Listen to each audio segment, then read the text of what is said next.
Hi there! Today we are going to unbox and review the 3M 6200 OEM Respirator Mask.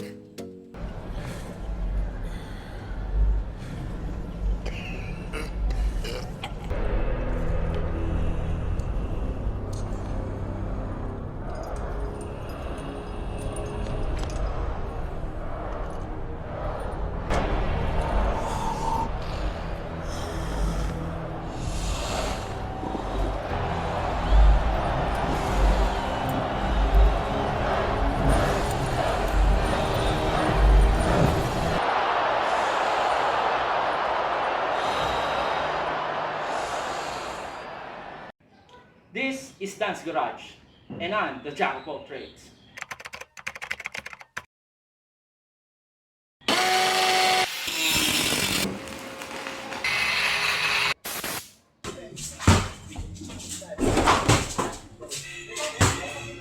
It's hard to breathe, but that's alright. Hush.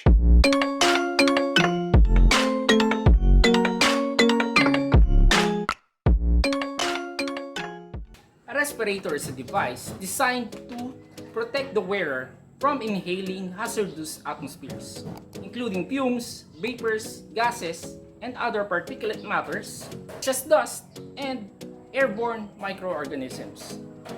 So, magagamit natin ito sa ating pag-paint, pag-grind, pag-sunblast, or in any other job that is producing a lot of dust and other harmful materials in the air while we are working.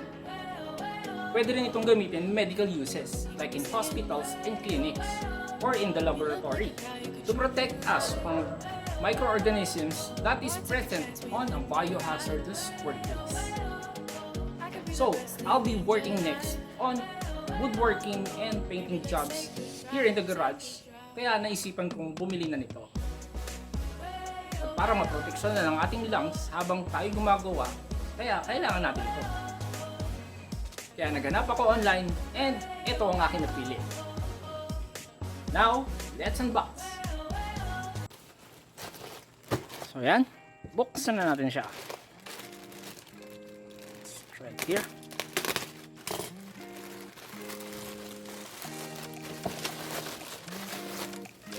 Okay. Bubble wrap.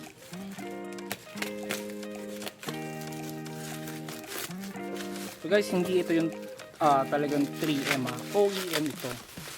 So galing talaga to sa manufacturer ng 3M, pero hindi licensed na 3M ito. So yan, kita nyo. Either it's Chinese or Japanese yung kanyang markings. So kita natin sa loob, ito yung model nya, yung pa-trapezoid yung kanyang filter. So hindi naman natin mabasa yung mga yan. Buksan na natin.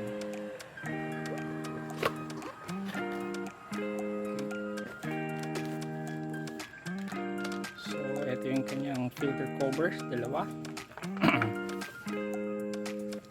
filter, filter casing yung tawag na dito.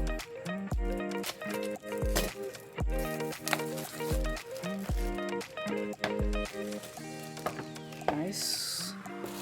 So meron siyang dalawang yung carbon activated filter nya, GB2626-2019 KN95 filter. So katulad din ito ng mga ginagamit nating face mask, yung kanyang material kaparehas nun. At ito yung kanyang face mask.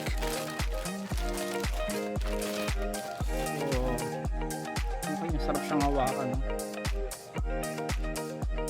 So I think this is for the head, sa likod. Kasi ito yung straps para sa mukha. Okay, ang ganda yung material niya, elastic to. Tapos itong kanyang mask sarap hawakan. So tingin ko pagka ito niligyan natin sa mukha natin hindi nakaka-irritate. We're going to test it. See? So yung original 3M nito may nakalagay na 3M dito sa gitna. Pero gantong-ganto rin yon. and the price range is malayo. So I just got this for about 200 plus. Yung tunay na 3M maabot ng 2,000 plus yan. Tapos meron pa yung parang mid version niya is nasa 600 plus. So nice, this is nice. Look at that. Okay, so now i-assemble natin.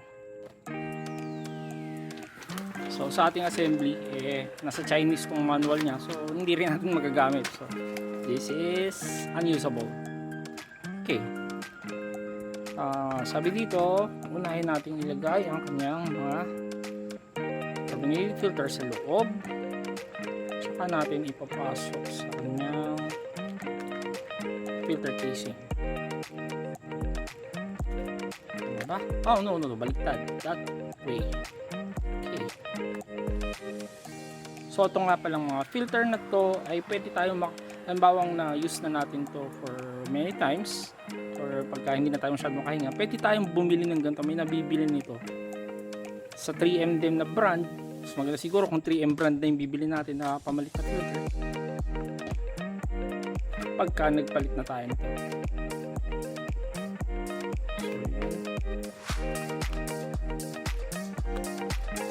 So pops in. Okay, still ready.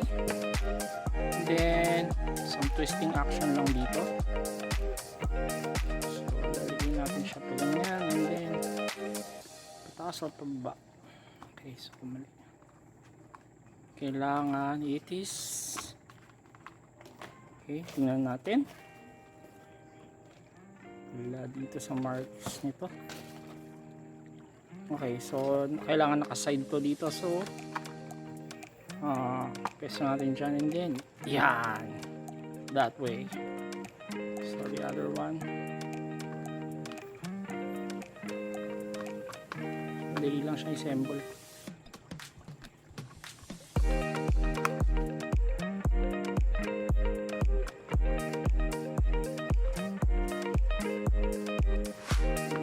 Okay, punta dun. Okay, there we go. So nice. Okay, tandaan, pwede natin palitan tong filter na to. Bibili lang tayo ng extra filters pagka overused na siya. So now, let's try it on. Nga pala, explain ko sa inyo yung kanyang breathing motion. So ito, nakakabit sa mukha natin. Pag huminga tayo, dito tayo mag-inhale. So sa dalawang to, pumapasok yung air. So fini-filter niya. And then, dito tayo mag-exhale sa harap. So yung mga ibang model na ganito, alam ko, is pwede siyang kabitan ng tube dito para meron siyang breather na nakakabit. So meron pang isang tank na dun lumalabas yung hangin. Or pwede rin papasok yun. I don't know, pero alam ko yung ganun meron din kinakabit dito sa harapan. So in this model, wala yun. Okay, let's try it on. So yan, suotin natin. Okay. So itong part na to para sa back of the head.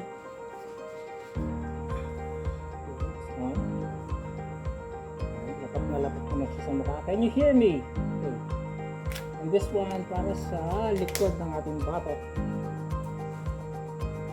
Okay, I can already hear myself breathing in this. Okay. Hindi ko pa ina-adjust yung kanyang mga straps, pero lapat na siya sa akin. Look at that. So, nag-i-inhale ako dito siya pumapasok yung air. Tapos pag nag-exhale ako, dito lumalabas sa harap. Dito lumalabas sa harap yung air. So inhale dito, exhale dito sa. So hindi naman mahirap huminga. Dali lang siya. So tingin ko talaga mapifilter niya kung ano yung nasa paligid natin. So maraming ang uses ito, di ba? So testingin natin sila isa-isa. Come to the dark side, Luke. So now, I've been wearing this for about 30 minutes around the house, going around the house. Pero, hindi ko pa sila natanggal. Hindi naman ako nahihirapan ng huminga. So talagang functionable ito habang gumagawa tayo. And look, diba? Hindi naman siya ganun ka-bulky. Tsaka hindi siya mabigat sa mukha. And comfortable siya sa nose ko.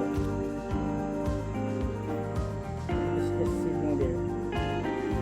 Tapos yung rubber niya, hindi masakit.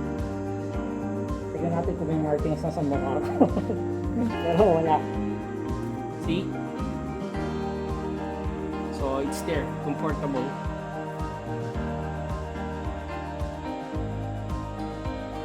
Ewan ko, pwede natin gamitin ito pag lumalabas tayo. Pero mukha yata tayong gagawin pag gagawin ng suot natin yung mask, diba?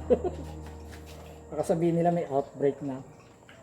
Or, I could be a character. I am Bane. Get ready, Batman. Smoke test. Ayan. Sasala niya yung smoke. I don't smell the smoke. I don't smell any smoke. Oh, that's good. So guys, pag-test natin sa kanya, nakita natin na napaka-functionable niya. Kung ano yung description niya, yun talaga yung kaya niyang gawin, di ba? Tapos, it's comfortable to use. Dahil 30 minutes nga ako around the house, hindi mo na ako nahirapan huminga. At wala akong kahit anong irritant na ramdaman sa akin pa habang ginagamit ko. So, watch out guys sa mga susunod kong video kaya gamitin natin itong respirator na ito. Okay? So guys, all in all, may re-recommend ko ba sa inyo itong ating 3M 6200 respirator? Yes! Thumbs up na pwede at bakit? Dahil murang-mura lang ito compared sa ibang mga respirators. Very functionable siya at very comfortable to use. Guys, but before we go, meron nga pala po tayong mga shoutout ngayong araw na to. Shoutout to Dennis Milan, to Chai,